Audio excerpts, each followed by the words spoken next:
All right, hi everybody, and thank you for joining today's CMS Web Interface Kickoff. During this webinar, CMS will provide an overview of 2019 CMS Web Interface quality reporting for MIPS groups and ACOs. After the webinar, CMS will take as many questions as time allows. So now I'll turn it over to Lisa Marie Gomez from CMS to begin. Thank you, and welcome everyone. And thank you for joining us today as ACOs, MIPS groups, and virtual groups prepare to report quality data via the web interface. Again, my name is Lisa Marie Gomez, and I'm with CMS. I'm a subject matter expert regarding the web interface. Joining me on the call today are other CMS subject matter experts and contractors who will share helpful information regarding quality data reporting through the web interface, and will also answer any questions during the question and answer session after today's presentation. Today's call is focused on quality reporting. You can contact the Quality Payment Program Service Center with any of your questions regarding promoting interoperability, improvement activities, MIPS, or other quality reporting questions that you may have that may not be covered in today's presentation. Next slide, please. So before we begin this presentation, we just want to note that the information presented in today's presentation is current at the time of its publication. So Medicare policies change frequently, so we encourage you to review and use the resource documents and links that are provided throughout the presentation. And please stay tuned for any communication from the Quality Payment Program, Medicare Shared Savings Program, or Next Generation ACO model regarding any updated information. Next slide, please. So today we want to go over just a few announcements. So the resources listed on this slide have been posted to the Quality Payment Program Resource Library and Webinar Library. You can access the CMS Web Interface User Guide, FAQs, Excel template, Data Dictionary, Fact Sheet, and the CMS Web Interface Demonstration Webinar, the recordings, the presentation slide, and the transcript. Next slide, please. So we just want to highlight a few key dates. So the submission period for the CMS Web Interface will align with other submission types for the 2019 performance year, which opens on January 2nd, 2020, and it closes promptly at 8 p.m. Eastern Daylight Time on March 31st, 2020. Please note that there is not a test period for the CMS Web Interface, as the submission period is now longer and spans a 3-month time frame. So you all have a longer period to submit your data as compared to previous years. So once the submission period closes, the CMS Web Interface will automatically accept your submission. As a reminder, the CMS Web Interface is accessible using the sign-in link on the Quality Payment Program website. Next slide, please. We want to highlight a new feature for program year 2019, which is specifically the other CMS approved reason skip request, which must be submitted through the CMS Web Interface. So once the submission period opens on January 2nd, 2020, we encourage you to submit any skip requests that you may have early in the submission period in order for us to ensure that we're able to review and process all skip requests that are submitted. So again, we want to make sure that you're able to submit those well in advance so we can process through all of the skip requests that are submitted and get them completed before the submission period closes. As a reminder, the 2019 CMS Web Interface Application Programming Interface, also known as the API, is available all year for testing in the developer preview environment. For more information, it can be found using the links provided on this slide. Next slide, please. So now we want to just go over upcoming support calls that we have starting in January of 2019. So all weekly support calls listed below will be held on Wednesdays from 1 p.m. to 2 p.m. Eastern Standard Time. Our first call will be held on Wednesday, January 15th, 2020. And the topics for that support call will include Prev 10, reporting within the CMS Web Interface, assignment and sampling FAQs, frequently asked measured questions covering the following measures: DM2, HTN2, and Prev 7. Additional topics may be added prior to the support call. Next slide, please. So this next section, we will cover the CMS Web Interface reporting requirements. Next slide, please. So for the reporting requirements, all organizations, regardless of size, are required to confirm and complete an accurate report on a minimum of 248 consecutively ranked Medicare patients for each measure. If you skip a patient, they will be replaced with the next consecutively ranked beneficiary until a total of 248 are reached. If the pool of eligible sampled patients is less than 248, then your organization is required to report on all sampled patients. Complete reporting of all 10 CMS Web Interface quality measures will meet requirements for the quality performance category. For the 2019 performance year, MIPS groups, virtual groups, and eligible clinicians participating in an ACO must meet MIPS reporting requirements for all performance categories to avoid a 2021 MIPS negative payment adjustment. Next slide, please.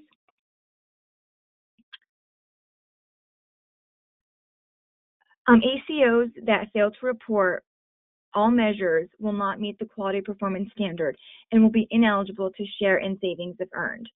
For the Shared Savings Program ACOs participating under two-sided risk tracks, failure to meet the quality performance standard will result in the ACO owing the maximum in losses if they owe losses.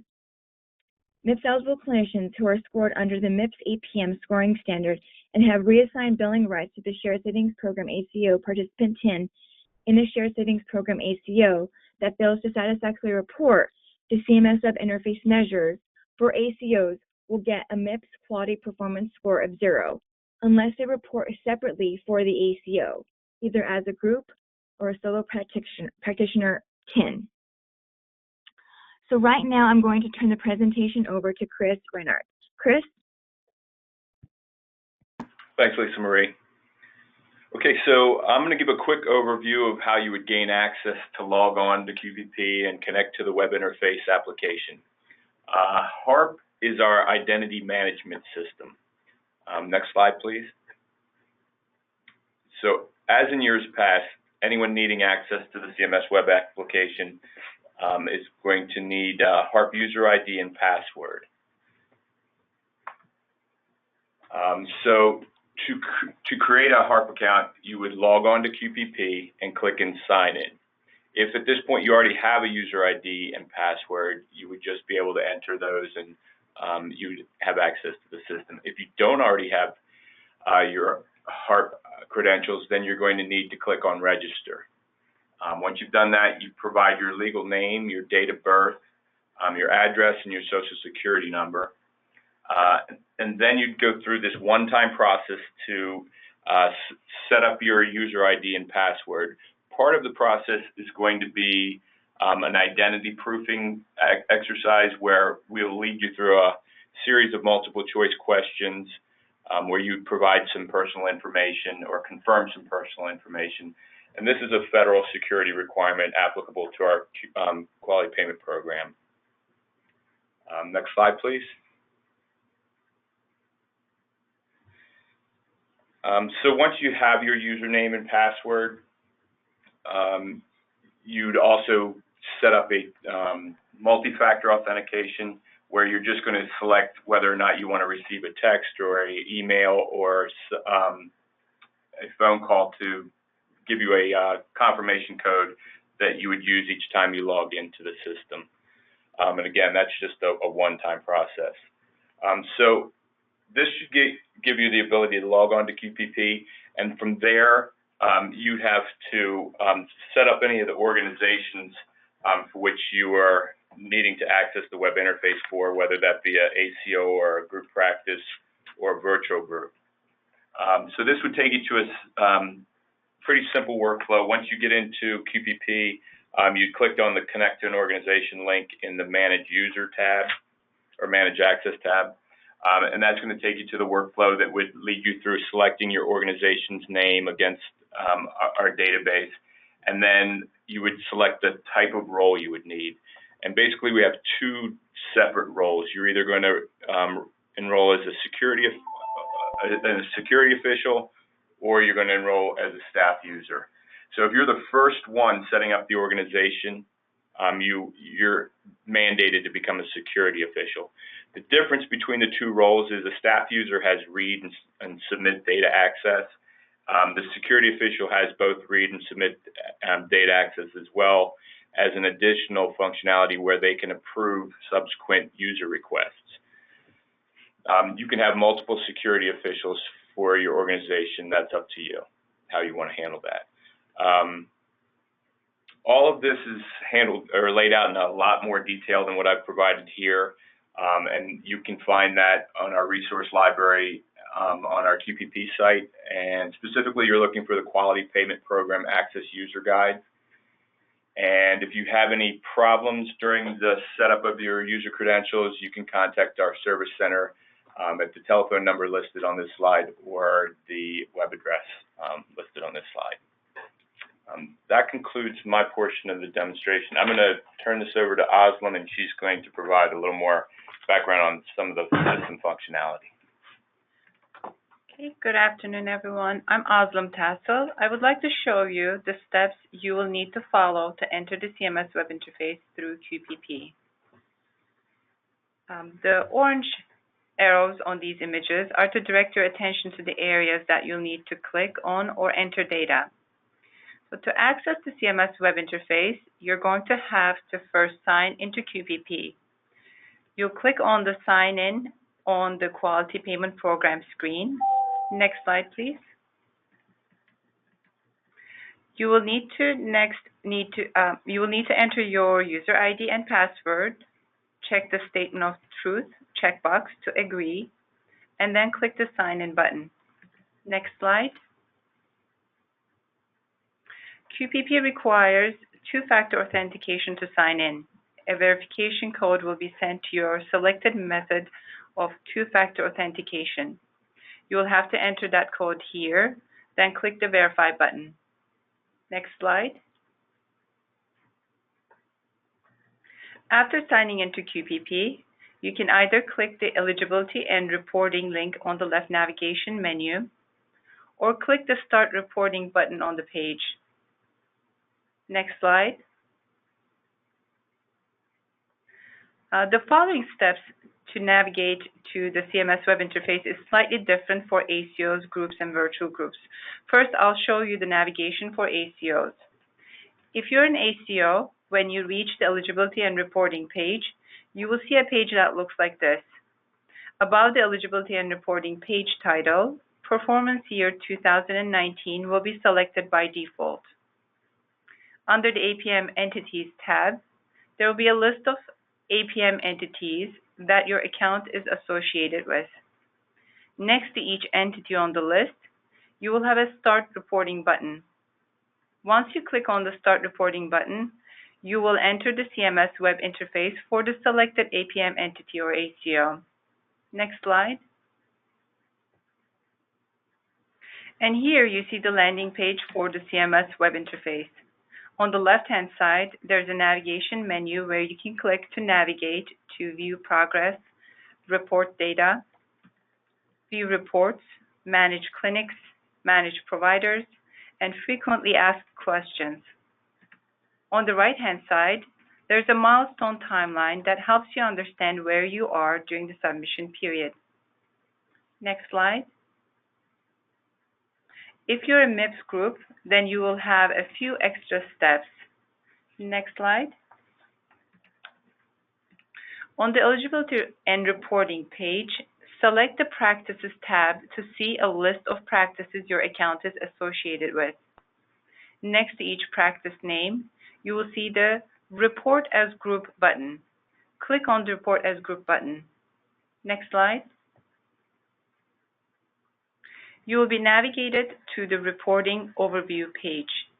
In the Quality section of this page, click on the CMS Web Interface link to access the system. Next slide. And here you see the same CMS Web Interface landing page that we saw for ACOs. It has the same left navigation, the same milestone timeline, and the same options on the page. Next slide. Lastly, if you're a virtual group, you will need to take the following steps to access the CMS Web Interface. Next slide.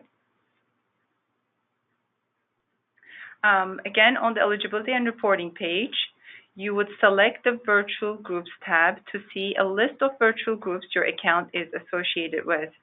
Next to the virtual group name, you will see the Start Reporting button. Click on the Start Reporting button. Next slide. You will be navigated to the Reporting Overview page. In the Quality section of this page, click on the CMS Web Interface link to access the CMS Web Interface application. Next slide. And here you see the same CMS Web Interface landing page again that we saw for ACOs and groups. Again, the same left-hand navigation, the same milestone timeline, and the same options available on the page. Next slide. CMS Web Interface submission methods. Next slide, please.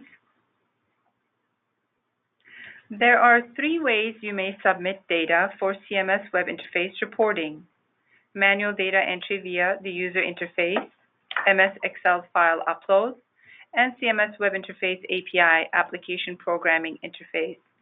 These methods can be used in any combination to complete your reporting. You can upload data using the Excel file upload functionality, and then in the user interface, select and update beneficiaries manually through the data entry pages. Similarly, you can submit data via Web Interface API and then do an Excel file upload or use the data entry pages. The submission of data can be completed in any combination of these methods. Next slide. Other CMS approved reason skip request process. This year, other CMS approved skip requests can only be submitted manually through the CMS Web Interface. Now, I'd like to show you the steps you'll need to follow to submit a skip request. Next slide. Oh, actually, if you can stay on this slide, please.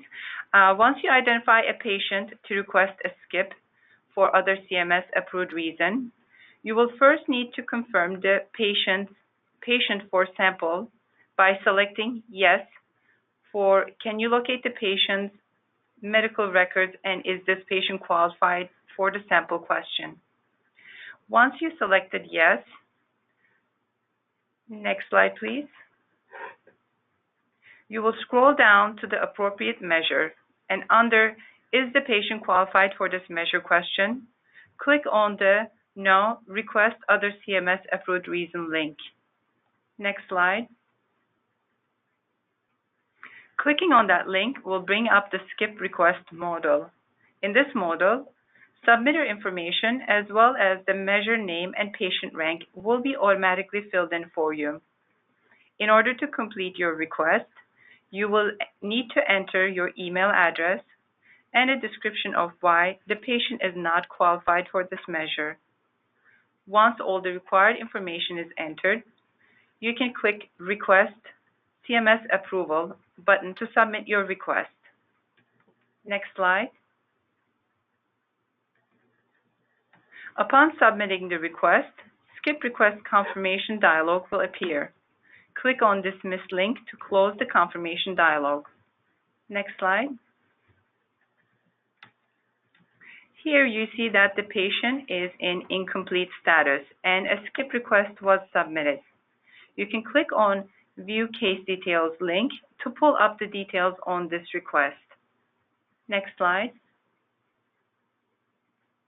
In addition to the details submitted for the request, you can click on Show Case History link to see further details on this request.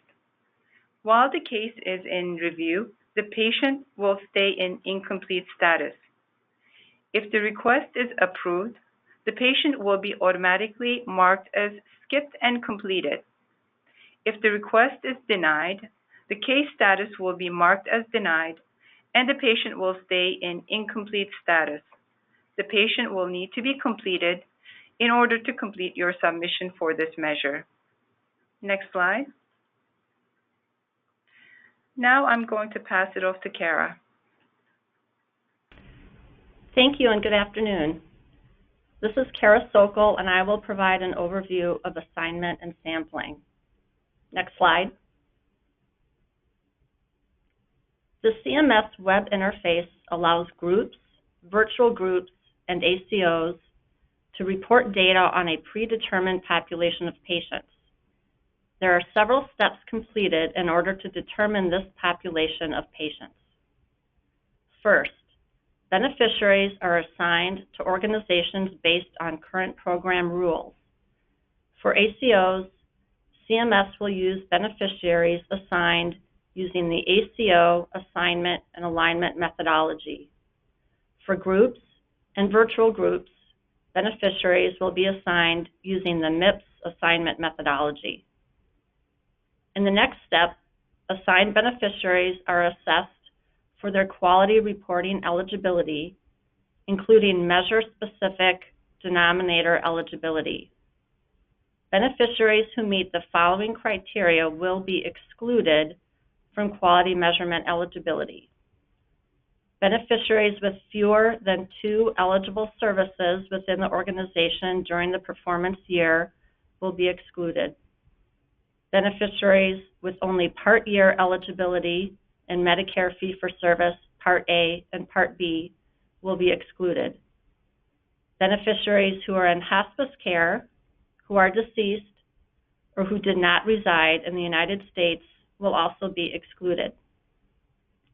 For beneficiaries who are identified as eligible for quality measurement, we determine if they are eligible for any of the specific quality measures based on the denominator criteria as outlined in the 2019 CMS Web Interface measure specifications and supporting documents. In the last step, eligible beneficiaries are randomly sampled into applicable measures and loaded into the CMS Web Interface for quality reporting. Each measure will have a sample size of 616 beneficiaries, with the exception of PREV13, the statin therapy measure, which has a larger sample of 750. As previously described, each organization is required to confirm and complete data on 248 beneficiaries for each measure in order of rank, with skipped beneficiaries replaced by the next in rank. If there are fewer than 248 eligible sampled for a measure, the organization must report on 100% of those included in the sample. For more details on the sampling process, including the visit codes used to identify eligibility, please refer to the 2019 CMS Web Interface Sampling Methodology document available online from the QPP Resource Library. We will now move on to the measures overview. Next slide.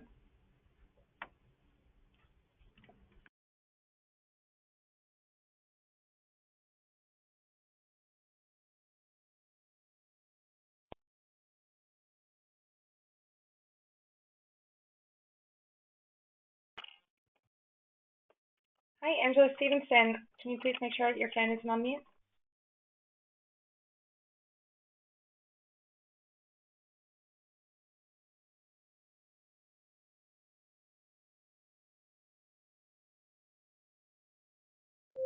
Hi, this is Katie from the PIMS team, so I will go ahead and speak through these slides. So what is showing on slide 42 is a list of the 2019 CMS Web Interface supporting documents that are available on the Quality Payment Program Resource Library. This includes the 2019 measures list, the narrative measure specifications and performance calculation flows, the coding documents, as well as the release notes that outline changes from 2018 to 2019. Next slide, please.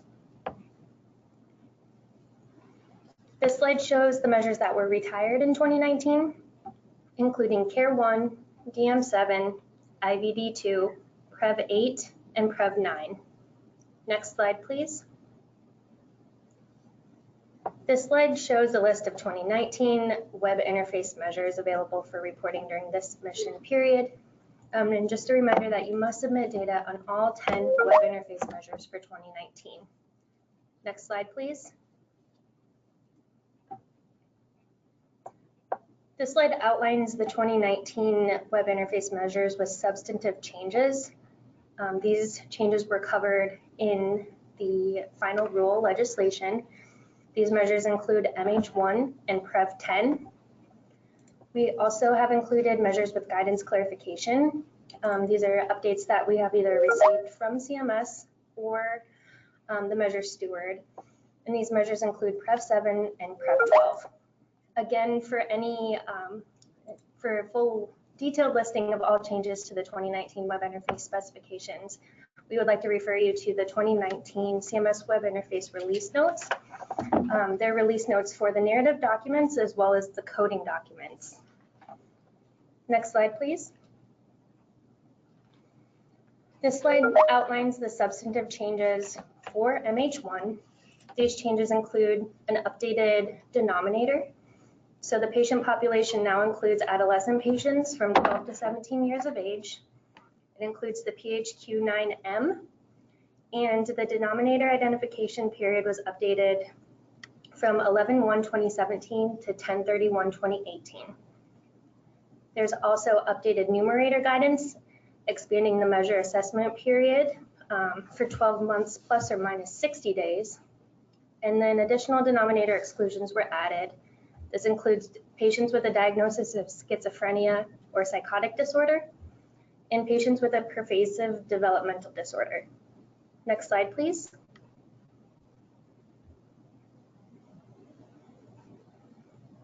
This slide also outlines the denominator guidance that was updated,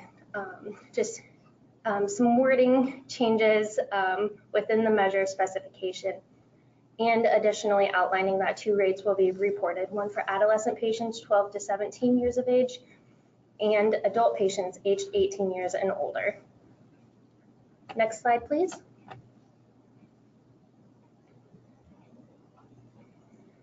This slide covers MH1 frequently asked questions. Question 1 is the PHQ-9M the same as the PHQ-9A for adolescents? The answer is no. PHQ-9M is approved by the PHQ-9 developer and is contained within the guidelines for adolescent depression in primary care toolkit. And the web link can be found on the slide. The tool is found on page 63 of the toolkit. Question 2, now that the age range is 12 to 17 and 18 years and older, can we use the PHQ-9 for all of our patients? The answer is yes. You may use either the PHQ-9 or PHQ-9M. Providers may elect to use either tool to meet the intent of MH1. Next slide, please. This slide provides updates and substantive changes to Prev 10. So included here is, additional denominator guidance, additional numerator guidance stating that cessation can be performed by another healthcare provider, and the screening and cessation intervention do not need to be performed by the same provider or clinician. The most recent update is per the 2020 final rule, the requirement stating to use the cessation intervention must occur during or after the most recent tobacco user status is documented was removed. So this update clarifies that screening for tobacco use and cessation intervention do not have to occur on the same encounter. Both must occur during the 24-month look-back period. Next slide, please. This slide will cover some Prev 10 frequently asked questions. Number 1, is Prev 10 pay for reporting for 2019? So due to the mid-year change to the measure specification, CMS is reclassifying the measure as pay for reporting in the Medicare Shared Savings Program, and the measure will be excluded from MIPS scoring, provided it met data completeness requirement, and the measure was reported through the CMS Web Interface. Number 2, do we need documentation that we screen for both smoking and smokeless tobacco to meet the screening portion of the measure? No, Per the measure steward, you do not need to document the patient was screened for both smoking and smokeless tobacco for 2019 reporting. Question 3, can we just state the status as smoker, non-smoker, former smoker, etc. to pass the measure, or must it read tobacco status? The answer is yes. A documented status for any type of tobacco use, for example, non-smoker, smoker, or uses smokeless tobacco, meets the screening component of the numerator. Next slide, please.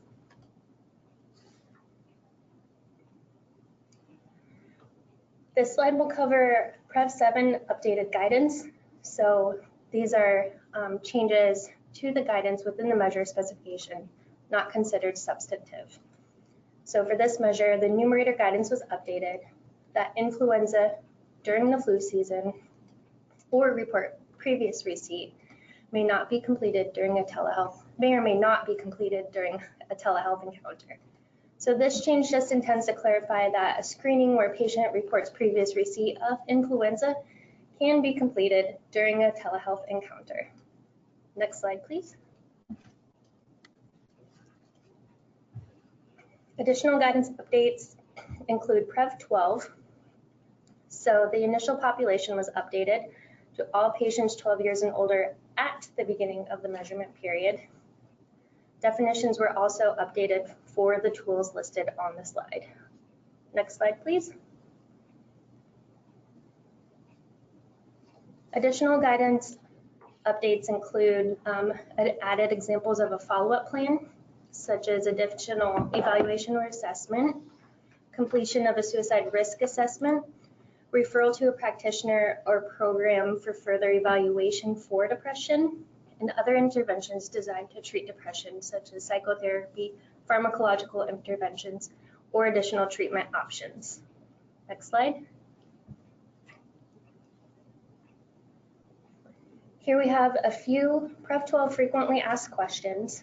Number 1, does a PHQ-2 or PHQ-9 score of 0 count if there's no documentation of the results? The answer is no. Per page 10 of the measure specifications, the results must be reviewed and verified and documented by the eligible professional in the medical record on the date of the encounter to meet the screening portion of the measure. Number 2, if a patient answered no to both PHQ-2 questions, but there's no documented score, is this acceptable as documentation of a negative screen? No. Per page 10 on the measure specifications, the results must be reviewed and documented by the eligible professional in the medical record on the date of the eligible encounter to meet the screening portion of the measure.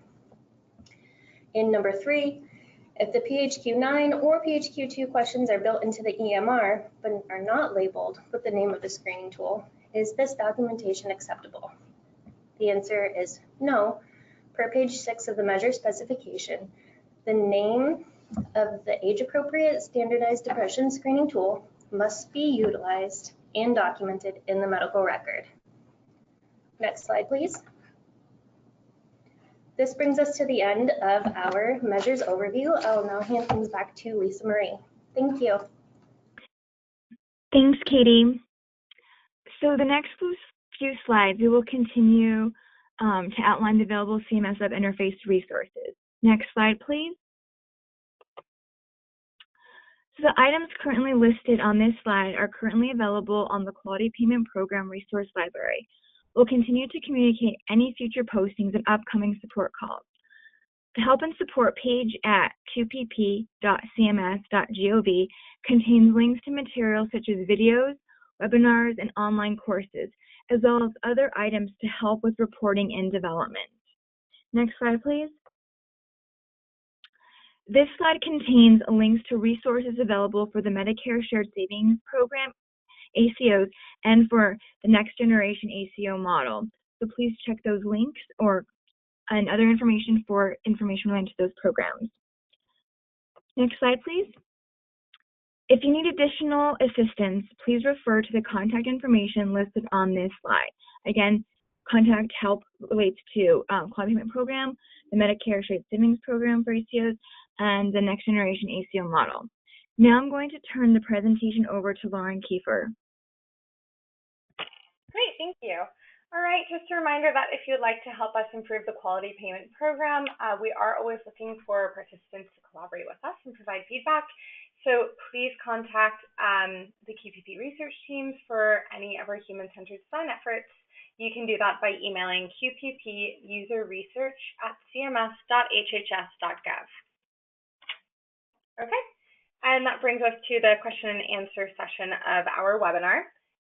So just a gentle reminder, if you'd like to ask a question over the phone line, please raise your hand using the hand icon in GoTo, and we will unmute your line. We will go ahead and say your name, just to let you know, and then you can begin to ask your question. Otherwise, you can always submit a question to the questions tab on your screen, and we will read it out loud. We will address as many questions as time allows, but we did just want to go ahead and let everybody know that during this webinar, we will not be taking questions on Prev 12. So if you have any questions concerning Prev 12, please contact the QPP Service Center at qpp@cms.hhs.gov. Okay, so first question brings us to, let me just bring it up.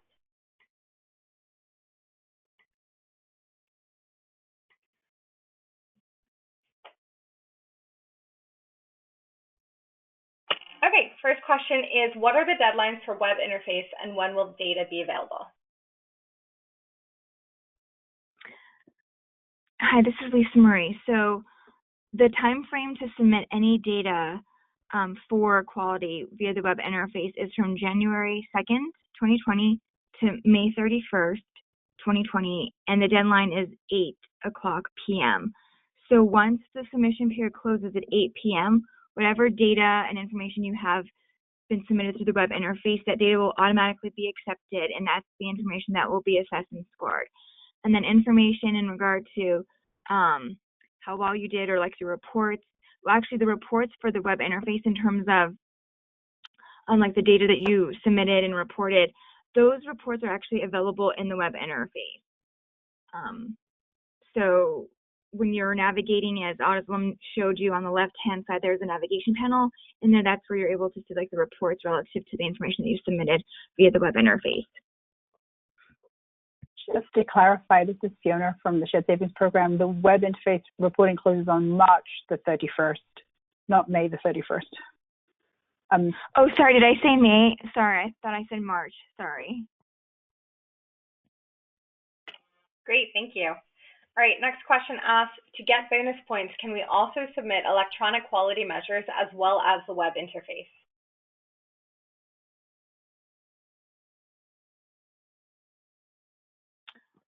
So for bonus points relating to like the web interface, so the electronic upload of your data using the API, using the Excel spreadsheet, those are ways in which you're able to obtain bonus points. But if you report ECQMs, that's a different means in terms of outside the web interface. But for the web interface to obtain bonus points, it's doing an Excel upload, it's using the API, using those means are ways to obtain bonus points. Okay, great, thank you. So we'll now go to the phone line. We will go ahead and see if Rhonda Johnson, we are going to go ahead and unmute your line. So you may go ahead and ask your question.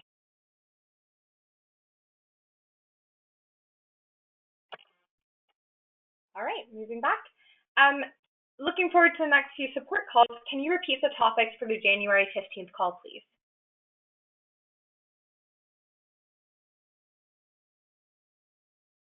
This is Lisa Marie. So for the next support call on January 15th, 2020, the topics that we will discuss will include Prev 10, reporting within the CMS Web Interface, assignment and sampling FAQs, and frequently asked measure questions covering the following measures: DM2, HTN2, and Prev 7. And there may be other topics that we add prior to support call, but right now those are the topics that we will be discussing on that call, on that support call. Great, thank you. All right, your next question asks, they would like to get clarification on Prev 10. Could you please clarify that the cessation does not have to be on or after the tobacco user status? Yep, a lot of questions in the queue on this, so I'll try to touch on everybody's questions that are present within the slide deck. As Katie indicated back on slide 49, and she referenced the 2020 final QPP or Quality Payment Program final rule, cessation no longer has to occur on or after the most current screening for tobacco. You can go ahead and look within the measurement year or the prior year to see if that cessation had been provided to the patient. Thank you. Great, thanks. All right, we'll try the phone line again. So Jason Shropshire, you may go ahead and ask your question. Hi, can you hear me? Yep. Hello? Yeah, I want to clarify and make sure I got something correct because it's in direct contradiction to what was told to us previously. So the Prev 10 measure on the questions, this is a measure question, it says you do not have to ask smoking and smokeless. Well, previously we were told you had to do both. So can you please clarify which is correct? Because that's a major difference in the numerator. Yeah, you're so ahead of the curve. This question is also in our queue. So I'm going to try to cover the gamut here. And by all means, folks on the line, if you still have clarifications or I'm not quite touching on the question you had, please feel free to go back into that queue and submit another question. But the measure truly is only for tobacco products. So any reference to e-cigarettes or vaping or illicit drugs, marijuana, in such case that's not covered under this particular measure. It truly just looks at the products. And you don't have to do Okay, both. but that's not answering my, so you're saying if in our EHR it says like there's a tab for smoking and a tab for smokeless, as long as the provider just addresses the smoking tab only, that will meet the numerator requirement. You got it, Jason. That's correct. Okay, great. All right, next question asks, for an ACO, is it submission on 248 patients for each measure to be the grand total for the entire ACO, or is it 248 patients per each measure for each TIN in the ACO? Hi, this is Azam. I'll try to answer this question. Once you log into the web interface for your ACO and start reporting, you will be required to report on 248 patients for each measure for the ACO. So your reporting would be for the ACO, not for each individual TIN under your ACO. Thank you. Great, thank you, Azam. All right, going back to the phone line, Yvonne Barillas, we're going to unmute your line, so you may go ahead with your question. Thank you, it was already answered. Perfect. All right, next question asks, would a diagnosis of dementia be an exclusion for both the MH and depression screening measures? Hi, this is Katie from the PIMS team. So for MH1, no, dementia is not an exclusion or exception for this particular measure. For PREV12, dementia as a standalone is not an exclusion. However, it could be considered if the documentation is available that the patient was not screened due to their diagnosis. Thank you. Great, thank you. All right, next question is again on PREV10. It asks, within PREV10, use of vaping and e-cigarettes is not a valid path to cessation. Does the use of the above vaping and e-cigarettes require a cessation plan in place? So thank you for the question. Since the PREV10 only looks at tobacco use, and it doesn't look at e-cigarettes or vaping, you wouldn't need a cessation plan for the measure in order to meet it, so no. All right, thank you. Back to the questions line, we have a question from Linda Dodge. So Linda Dodge, we have unmuted your line. You may go ahead. Can you hear me? Yes, loud and clear. Okay. In specific reference to chewing tobacco, that in our documentation is not smokeless tobacco. Does that count towards that measure? So if you, because we asked, do you smoke cigarettes? Do you chew tobacco? So I'm looking at my team on this, and we were trying to reach a quick consensus. But yeah, chewing tobacco would count since it's a tobacco product. So whenever you're doing that screening, it's important to look at all routes that tobacco may be used to meet the intent of the measure. Does that help? I'm going to take that as a yes. Thanks. Okay, great. Thank you. All right, next question asks, are the measure specs final for performance year 2019?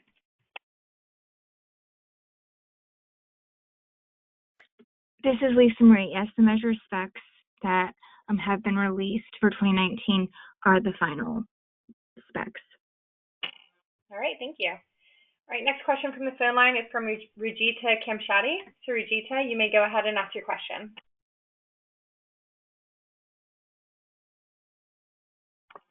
Rajita Kamshati, you can go ahead and ask your question.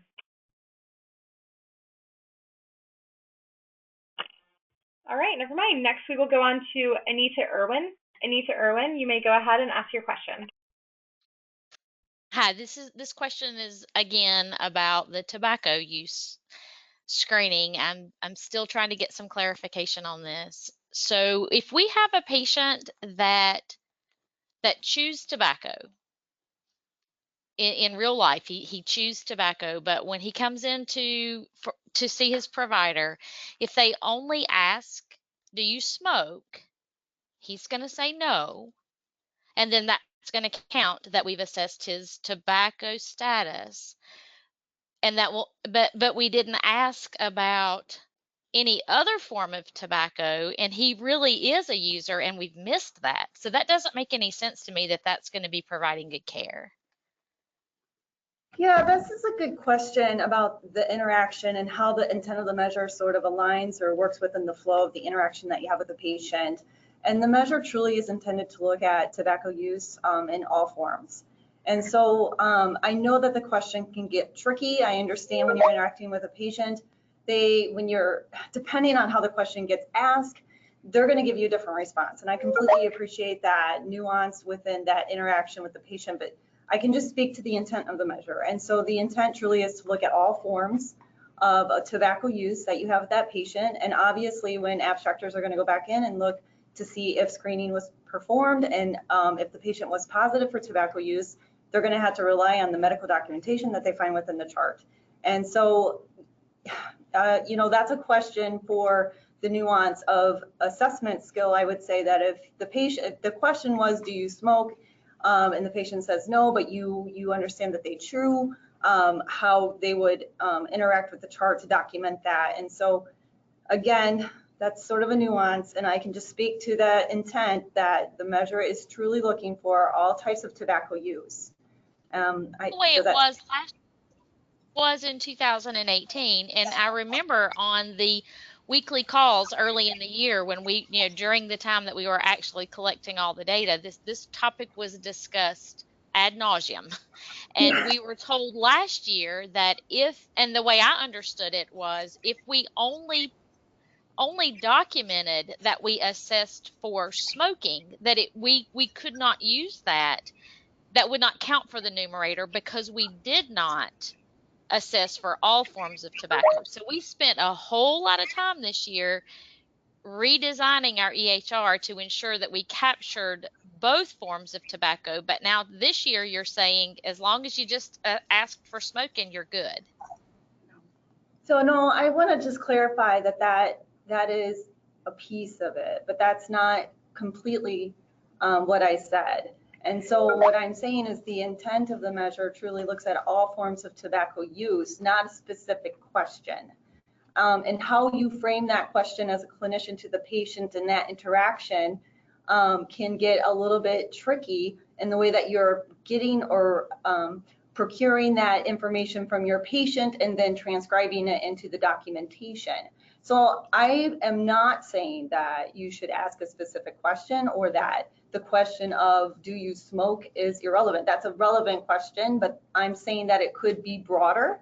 And I'm saying that the intent of the measure is truly to assess for all forms of tobacco use, regardless of route. So inhalation, chewing, like that's what I'm trying to say.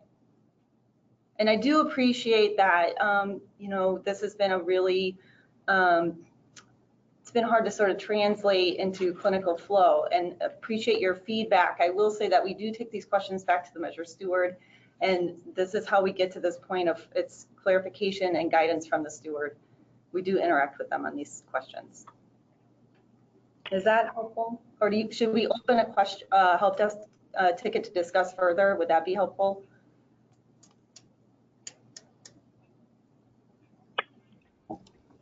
Okay, great, thank you. We will let you know if another question on the same line comes in. All right, your next question asks, can we do full screening over the phone?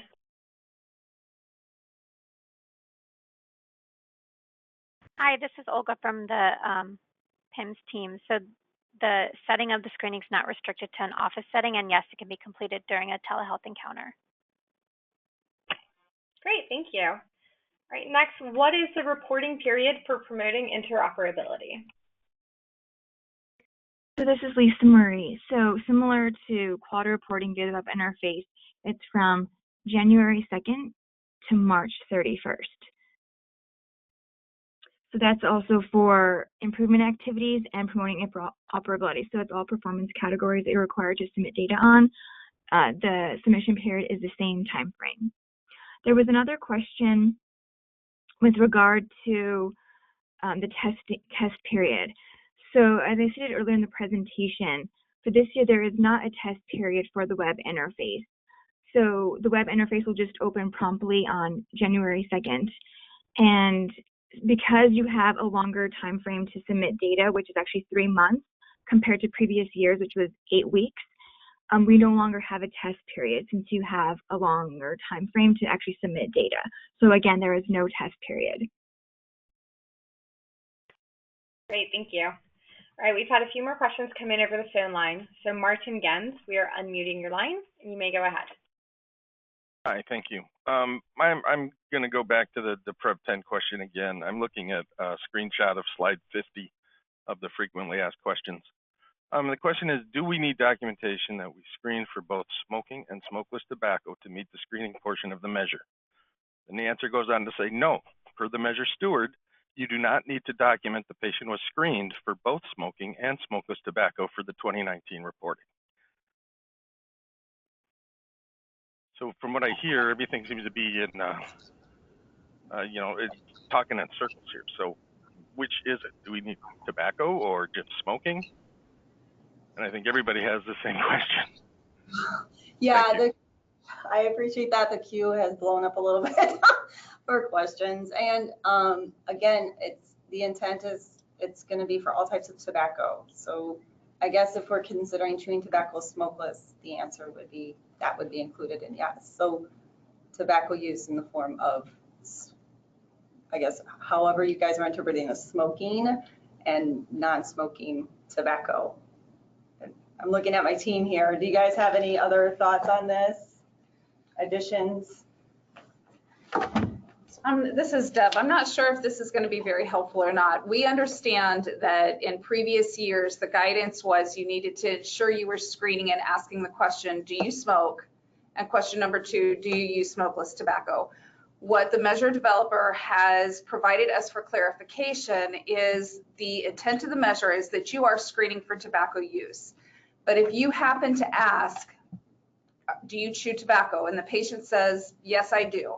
And you document, yes, you're a tobacco user, and you provide cessation intervention, you've met the measure. Let's say the patient was always a smoker, and so the provider happened to just ask, do you smoke? Are you still smoking? And the patient says, no, I don't. And you have that documented in the medical record, you've met the intent of the measure. The nuance that's changed is that you no longer have to show specifically that you asked both questions. Clinically, you're probably asking, or you may find it's most important to ask, are you a tobacco user? And that's covering both smoking and smokeless tobacco. But if your questions are phrased in such a way that you only happen to be asking about one form of tobacco use and you have that documented in the medical records, then you've passed the measure. Does that help?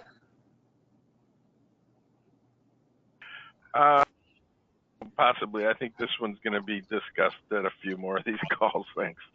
Oh, sure. I'm sure it will be. Thank you. Great. Thank you. All right, we've gotten a few questions on the sample file, so please can you clarify when will a list of sample patients be available and how can you find it? Hi, this is Aslam. On January 2nd at 10 a.m. when submission period starts for Web Interface, you will be able to access the Web Interface and download your beneficiary sample file. Thank you.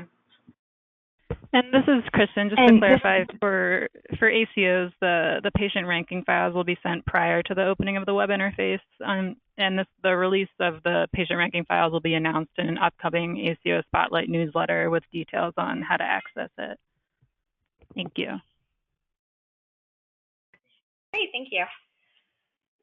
And all right, Lauren, I know that we're at 2 o'clock, but I saw some other questions with regard to the web interface FAQ, so I just want to address that. Yesterday, we released a direct communication to all groups registered for the web interface with a link to the posting of the web interface FAQs. Also, so you're able to access that on the resource library. And if you received your email from us that was sent out yesterday, the link to the document is there. Also, in the web interface, as Aslam showed, the navigation panel on the left-hand side of the web interface, there is a listing for the FAQs. So you'll be able to access them actually in the web interface also. So we just wanted to highlight where those resources are. Great, thank you, Lisa Marie. All right, and just for clarification, this webinar is scheduled until 2:30, so please stay on the line if you have a few more questions. The next question does ask, how do we know if a clinician meets the threshold for web interface reporting versus MIPS reporting? Can you repeat that question? Of course. It asks, how do we know if a clinician meets the threshold for web interface reporting versus MIPS reporting? So the web interface requires that all measures are reported on, and you have to report on at least 248 consecutively ranked beneficiaries. If your pool of sample is less than 248 for each measure, then you report on your total of beneficiaries. So the reporting requirements for the CMS Web Interface is different for other submission types for the web interface, where there's not a threshold. As I noted, for the web interface, you report on all measures and report on at least 248 consecutively ranked beneficiaries, or if you have less, you have to report on all of them. Hi, Lisa Marie, if I can add on to that, when you are reporting in the web interface, there are indicators, various indicators to show your reporting progress. As you complete measures or as you meet the minimum reporting requirement for each measure, that measure will be indicated as requirement met and complete. So there, additionally, you can also go to the report section and you can see your progress and your status on completion in various reports available within the web interface. All right, great, thank you. Next question, we'll go back to the phone line. So Olivia Tucker will go ahead and unmute your line, and you may ask your question. Hi, thank you. My question is, when is the next webinar that will include us to be able to ask questions about the hypertension measure? I think you had stated it earlier, but I missed it.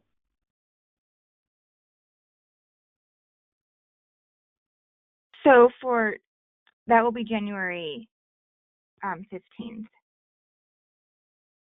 Okay.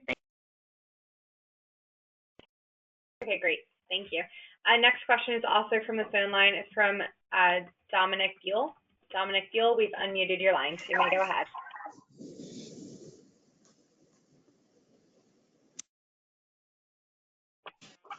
Oh, mine's already been answered. Thank you. Great. Thanks for letting us know. All right. Next question asks, do you get bonus points if you answer more than the required 248 consecutive measures? So this is Lisa Marie. So if you report more than 248 consecutively ranked beneficiaries, you do not get bonus points, or it does not necessarily increase your score. So if you report more, you're welcome to, but you're not required to. And if you do so, it doesn't provide bonus points, and it may not necessarily increase your score.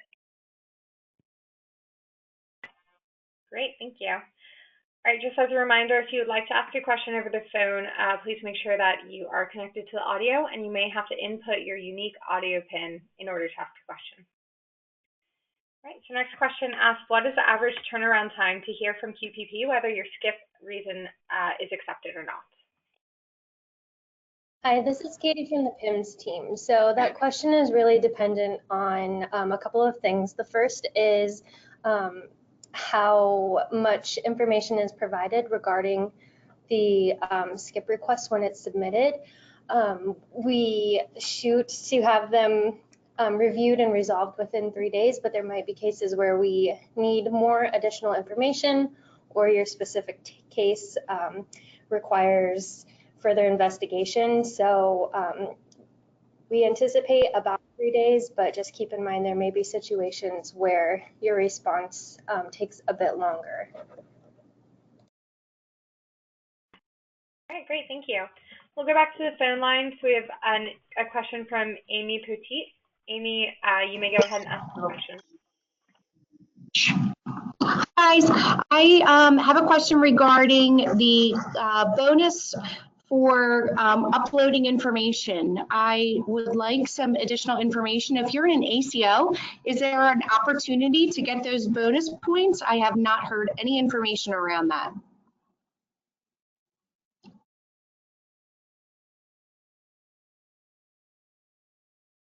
Hi,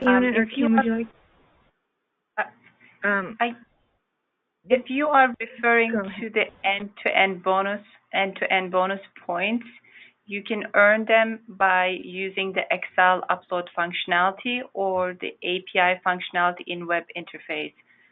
Those are for the end-to-end electronic reporting bonus points. And that does apply to ACOs, and it applies to groups and virtual groups. In regard to high priority bonus points, in the 2019 final rule, it was determined that those points would no longer be applied to groups and virtual groups, but it is still applicable to ACOs. All right, great, thank you for that.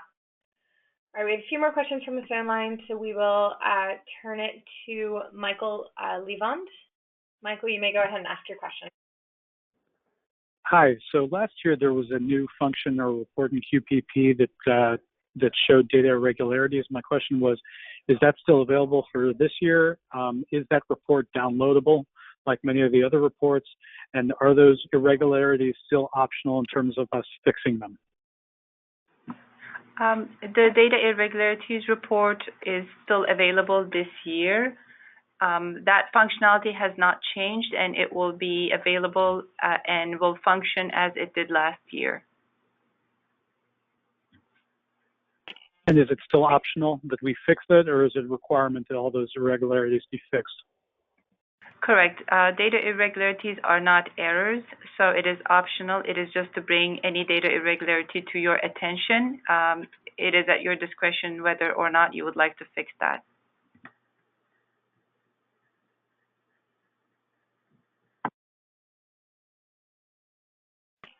Okay, great, thank you. All right, next question asks, regarding the HTN2 measure, is the denominator including only patients who have had a visit within the measurement period and then those who have had blood pressure controlled, or is it any patient who had a diagnosis of HTN without the visit? Hi, so this is Katie from the PIMS team. So it would be patients with a denominator eligible visit with the appropriate diagnosis, and then you would use their most recent blood pressure during the measurement period. And I believe RTI can speak more to the sampling process and criteria for that measure.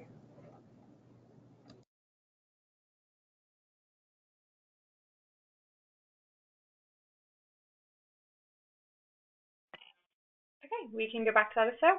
We have a question from the phone line from Amanda Ballinger. So Amanda, you may go ahead and ask your question.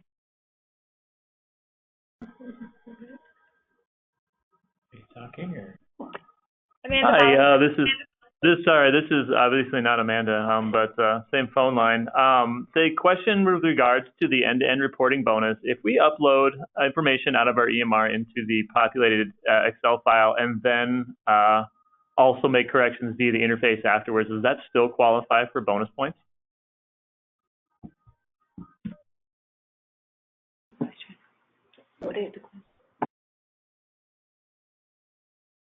Can you repeat your question?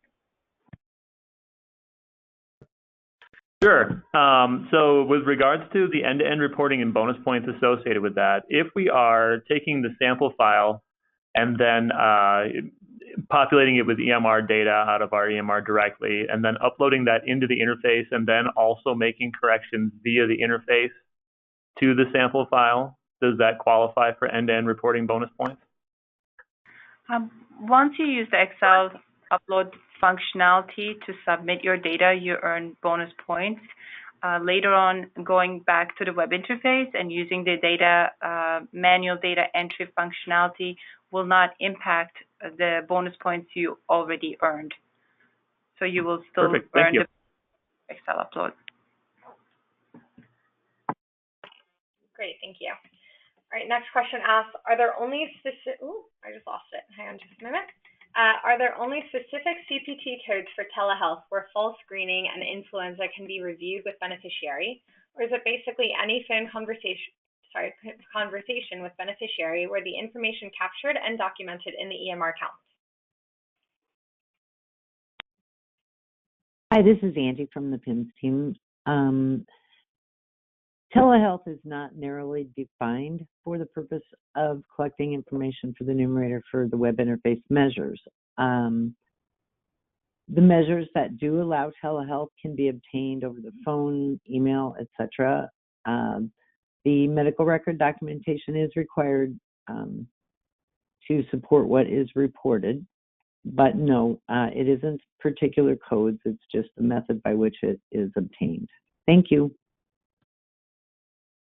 Great, thank you. All right, next question is from the phone line. It's from Mark Smith. So Mark Smith, you may go ahead and ask your question.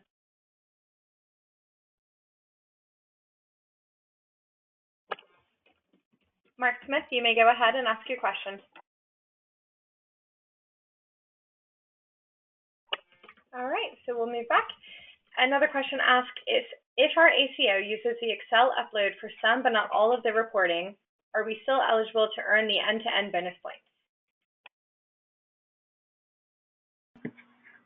That is correct. You can do partial Excel upload and you will earn bonus points for that Excel upload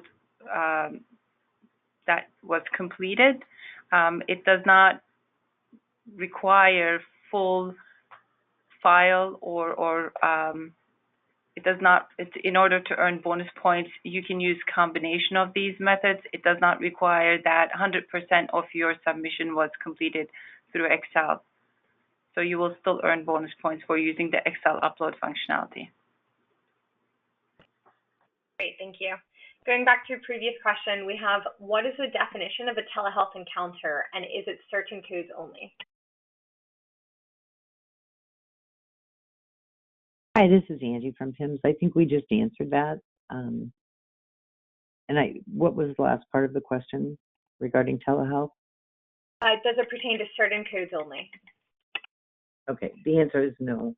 Again, it's certain measures do allow obtaining the information during a telehealth encounter, but it does not have to be a Medicare covered billable encounter code, just the method by which the information is obtained. And it must be documented in the medical record to support what's reported for a measure. Thank you. Great, thank you. All right, I think we have Mark Smith back on the line. So Mark, you may go ahead and ask your question.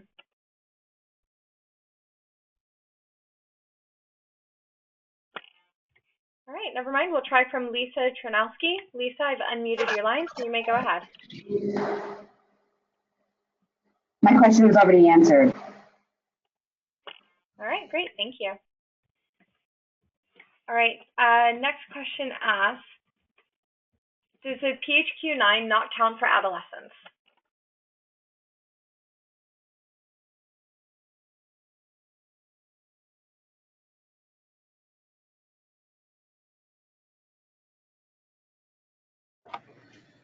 Hi, this is the PIMS team.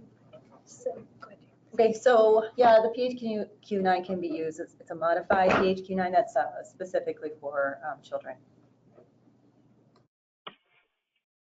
All right, great, thank you.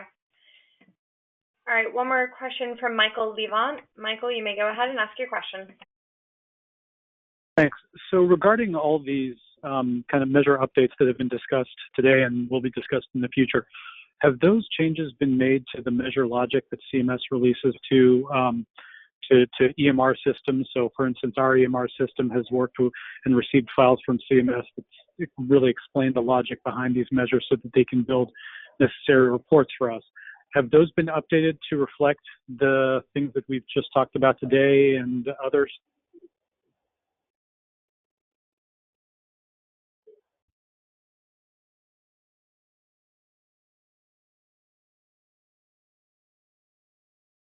Hi, this is Katie from the PIMS team. So the coding document release notes do outline all of the coding changes, and that would impact subsequent logic changes to the measure. So those are available in that supporting documents zip file on the Quality Payment Program Resource Library, along with the release notes to the narrative specifications. Thank you. Great, thank you. All right, we have another question on the HTN2 question. Can you please clarify the sampling criteria? This is Kristen from RTI, and I think this goes back to a previous question. And just to clarify, in order for beneficiaries to be eligible for any measure in the sample, they need to have had 2 visits within the ACO or group within the measurement period. And then we look for a diagnosis of hypertension within the first 6 months in the year prior to the measurement period, and the encounter codes for the hypertension measure within the same time frame. Okay, great, thank you. All right, one more question from the phone line from Renee McCord. Renee, we've unmuted your line, so you may go ahead. Hi there. You had mentioned on one of the slides for measure MH1 that there was a difference between the PHQ-A and the PHQ-M. Can you clarify if either can be used for the measure reporting? Hi, this is Katie from the PIMS team. So for 2019 reporting, the PHQ-9 or PHQ-9M may be used for the measure. The PHQ, although the PHQ-9 is used and endorsed by several societies, this modification of the PHQ-9M has not been formally validated. So for 2019, the tool's not the measure steward decided to allow both tools, PHQ-9 and PHQ-9M, for adolescents and do not restrict tool use by age. Thank you. Okay, great, thank you. All right, your next question asks, can you please elaborate on the depression screening measure?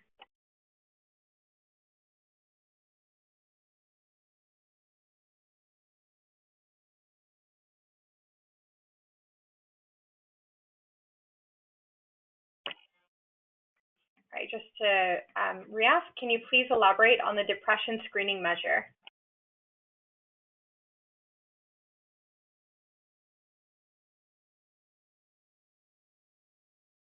Hi, this is Katie. Katie, sorry, go ahead, Katie.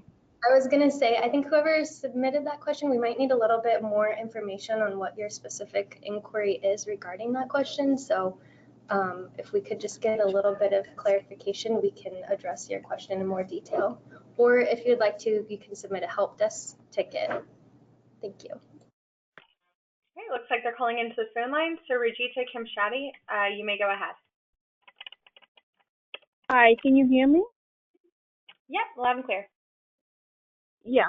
Hi, this is Rajita. So I have a question that is regarding the depression screening. In one of the slides you mentioned we need to look for the tools that we use, the screening tools. The names of those should be documented in the EHR.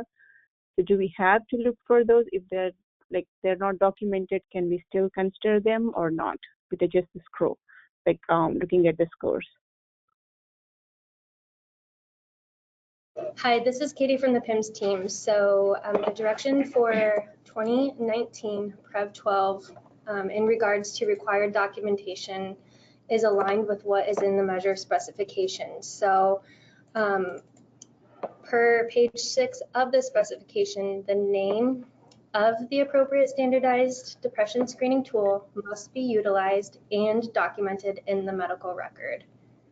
So if just the questions are available in the EMR, that's not sufficient. It must have the name of the screening tool utilized. Thank you.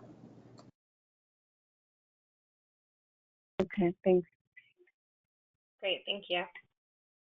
All right, your next question asks, are there any changes to Excel template for 2019? And if so, is there a document that outlines them?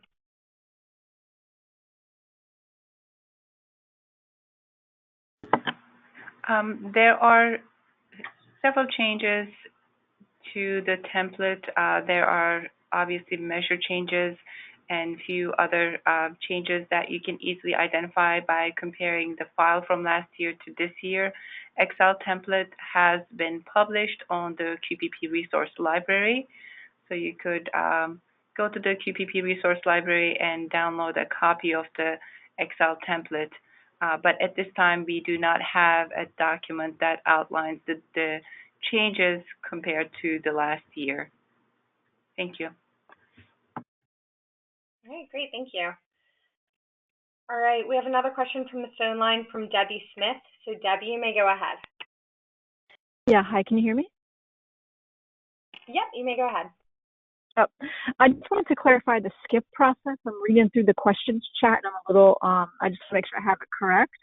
The skip process for other CMS approved reasons, that's only needed for reasons outside of the standard exclusions exemption process would be, or is that for all skips? Hi, this is Laura. That is correct. It is only for no other CMS approved reason. All the other skip request reasons, such as denominator exclusion, those are standard as we've reported before. And they're submitted right through the spreadsheet uploaded to QPP. Correct. You can select denominator exclusion as an answer for is the patient qualified for the sample for the measure, and in the Excel template and upload. Great, thanks. No other CMS approved reason is reserved for unique cases that do not go with other skipped reasons. Great, thank you. All right, thank you. Next question asks, if we are in our first year and pay for reporting, do we submit MIPS as planned, or do we have to submit to the interface?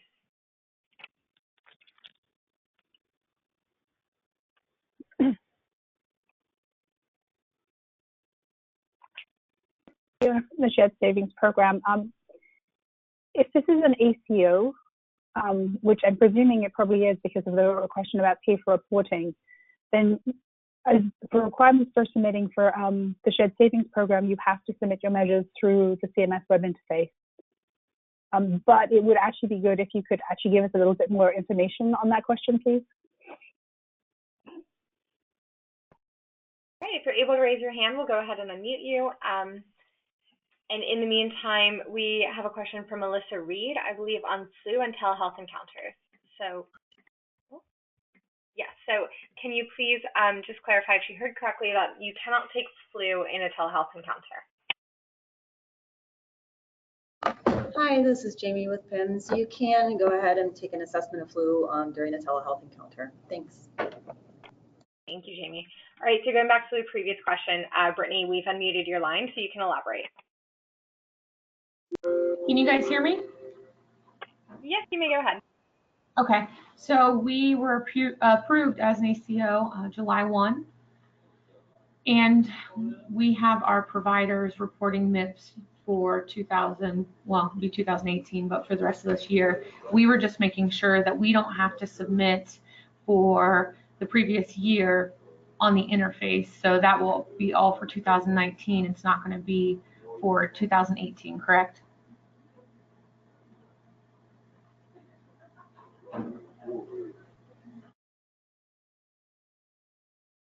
This is Fiona from the Shared Savings Program. So for your ACO in 2020, you would be reporting for performance year 2019 through the CMS Web Interface for your ACO participants.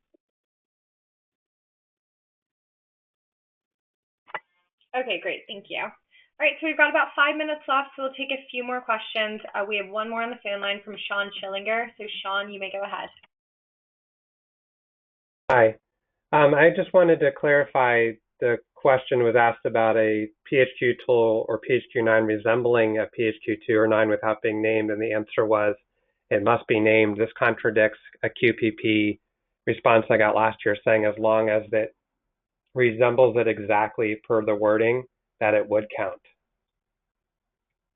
Hi, this is Katie from the PIMS team. So yes, the updated guidance for 2019 reporting aligns with the measure specifications, and again states that the name of the tool must be documented in the medical record, and that reference can be found on page 6 of the measure specification. Okay, great, thank you. All right, next question asks to please confirm that there is no document this year that compares the 2018 measurements to 2019 measures and or any updates per measure.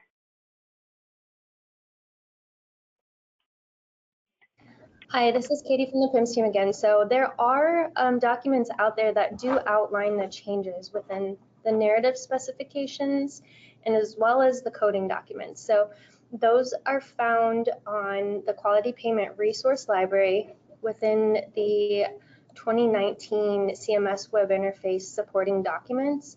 And again, there are release notes outlining changes from 2018 to 2019 for the narrative specs as well as the coding documents. Okay, great, thank you. All right, we'll take one more phone question from Christina Tomaselli. So Christina, you may go ahead.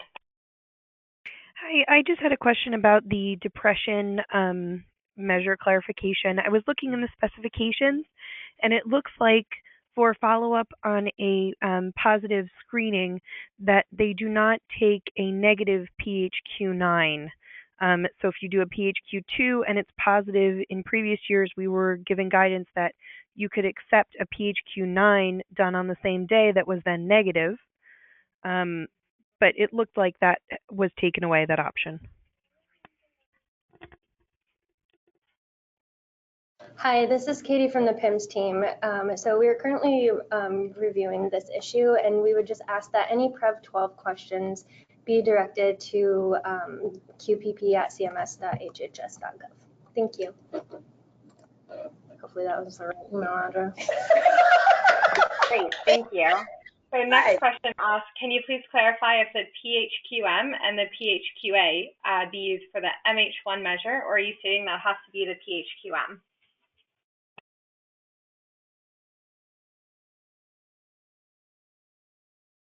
Can you please repeat the question? Of course, it asks, can you please clarify if the PHQM and the PHQA be used for the MH1 measure, or are you stating that it has to be the PHQM? So either the PHQ-9 or PHQ-9M may be used for the 2019 MH1 measure. Okay, great, thank you. All right, looks like that's all the time we have today for questions, so thank you very much. And Lisa Marie, we'll turn it back to you to conclude the webinar. Great, thank you. Again, we want to thank everyone for your participation and answering your questions. Unfortunately, we weren't able to get to all of the questions, but if you have any questions remaining, please submit your questions to the Quality Payment Program Service Center, and we'll address those questions. Again, our next webinar will begin on January 1st, and we look forward to having you all join us. Again, thank you for joining us today, and have a great day. Thank you, everyone.